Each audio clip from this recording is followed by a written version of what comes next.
எல்லா தொழில்லையுமே பொதுவாக சொல்லுவாங்க அனுபவம் உள்ள ஆட்கள் தேவை அப்படின்னு. ஆமாம் நண்பா, நானும் இன்றைக்கி வாழை இலை வெட்ட போயிருந்தேன். ஃபஸ்ட்டு அனுபவம் இல்லை எனக்கு, அதனால் ஒத்த வாழையாக வெட்டி அடுக்கிட்டு இருந்தேன் கீழே.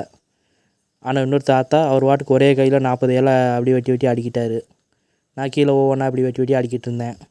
அதுக்கடுத்து 2வது வேறு ஆட்டோமேட்டிக்காக கை வந்துருச்சு. இப்படி ஒவ்வொன்றா அடிக்கிட்டே இருந்தோம்னா லேட் ஆயிரும் அப்படின்னு சொல்லிட்டு அடுத்து நானே கையில் வச்சு வெட்டி பழக ஆரம்பித்தேன். இந்த உலகத்தில் எல்லாருக்குமே உடனே அனுபவம் வராது. ஒரு தொழிலை 2-3 வாட்டி செய்ய தான் அனுபவம் வரும். அது மாதிரி அனுபவம் இல்லைன்னு ஒதுக்கி வச்சா வாழ்க்கையில் முன்னேறவே முடியாது. நாம் தான் வாழ்க்கையில் அனுபவத்தை உருவாக்கிக்கிறணும். நானும் வாழையில வெட்டி வெட்டி வச்சுக்கிட்டே இருந்தேன். கடைசி அந்த தாத்தா கையில் பார்க்கும்போது அவர் தலையை மாற்றி மாற்றி வச்சார். நான் மேலே நிற்க வாழையில வைக்கனா அவர் வந்து வெட்டி வெட்டி தலைக்கீழே குப்பரை கவுத்தி வைக்க மாதிரி வச்சார். ஏன்னா அப்போனா தான் கிளியாதான் வாழையில. நான் இப்படி வைக்கிற மாதிரி வச்சோம்னா ஒவ்வொரு இலை கிழிஞ்சு போயிடும் அப்படின்னாரு. இந்த வாழைக்கட்டு எப்படி கட்டுவாங்கன்னா 5 வச்சு 40 கட்டு வைக்கணும். 40 தலை வச்சா அது ஒரு கட்டு. நல்ல விலை இருந்துச்சுன்னா 400 500 வரைக்கும் போகும். விலை இல்லாட்டி 200 வரைக்கும் போகும். 200 300 அந்த மாதிரி.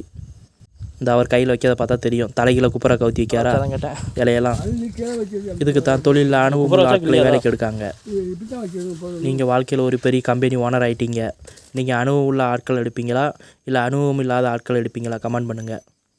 ஊருக்குள்ளே தாமிரபரணி தண்ணி வரும். சரி, நல்ல தண்ணி குடிக்க பிடிச்சிட்டு வந்தோம். இதை குடிச்சிட்டு தோட்ட தண்ணியை குடிக்க முடிய மாட்டேங்குது. இன்றைக்கி டவுனுக்கு போயிருந்தேன். எல்லாருமே என் செருப்பையே பார்த்தாங்க. எனக்கும் சங்கடமாயிடுச்சு. சரி, புது செருப்பு ஒன்று வாங்கலான்னு சொல்லிட்டு 250 ரூபாய்க்கு ஒரு செருப்பு வாங்கினேன். இந்த செருப்பு மாடு மேய்க்கிறதுக்கு. இது வெளியே எங்கேயாவது டவுனுக்கு கல்யாணம் காட்சி எதுக்காக போனால் இந்த செருப்பு. அந்த பழைய செருப்பு அந்த அண்ணன் கடையில் வாங்கினதுனால இந்த செருப்புக்கு ரேட் கம்மி பண்ணி கொடுத்தாரு. ஒரே கடையில் வாங்கினீங்கன்னா கண்டிப்பாக கம்மி பண்ணி தருவாங்க.